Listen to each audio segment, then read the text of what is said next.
Kama uko ready kumeza dawa ni sawa. Kama uko ready kumeza dawa ni sawa. Unakunywa? Una nini? Kuna ugonjwa? Niko na ugonjwa. Ama unanitishia tu? Nisema kuambia Kiptoo na Brayo kuwa na wachezani. Juu wananisaidianga sana hao. Madam, sasa utuambia sasa mimi ndo nitakuwa shida. Mimi ni mtu mzima. Hata wala usiwaambie. Na mimi nimefanya kazi na wewe. Si unanijua? Ni trust tu. Hakuna vile nitawaambia. Ndio tuko ile close lakini hakuna vile nitawaambia. Wewe ni trust tu. Sawa. Na vile unanipea kazi hivi sasa nichome kwa nini? Ukichoma sasa kazi yako inaisha. Hata kazi itaisha. Mpaka nakupeanga dogo. Then kuna vile nataka unisaidie. Unisaidie aje? Unajua tangu nikuone nimekuwa na feelings na wewe sana. Aje. Wewe ni rafiki yangu huwa nakutuma na tuko close sana na wewe. Najua lakini unajua mapenzi huwezi control. Kisha kuja imekuja. Mimi nakupenda. Richard, wewe unajua mambo yangu mingi sana. Tunaweza date aje sasa?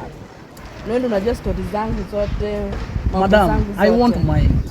Mimi nishakupenda. Roho imeshakupenda. Na mimi siwezi.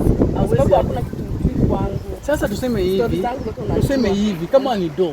Mimi ndio ananipea do. Najua Brayo analipa kitu kama ameajiriwa. Analipa kitu kama 50k, si ndio?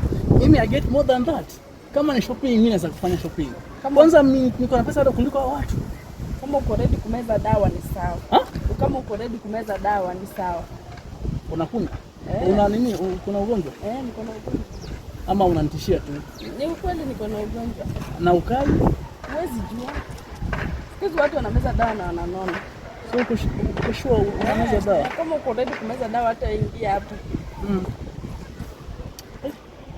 Yeah, noma. Kuja twende kwa nyumba basi. Twende kwa nyumba. Fanya aje? Mimi utakuwa unanipea tu kazi. Sitaki.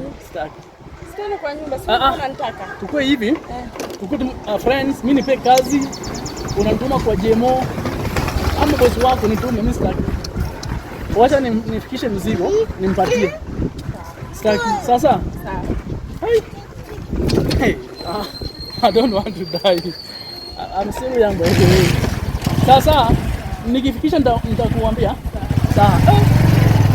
Mwema. Nimefanya mzuri kumdanganya niko na ugonjwa ndio acha kunisumbua kwa sababu huyu mwanaume anajua siri zangu nyingi sana. Hakuna vile tunaweza date. Hapo naye nimetumia akili sana.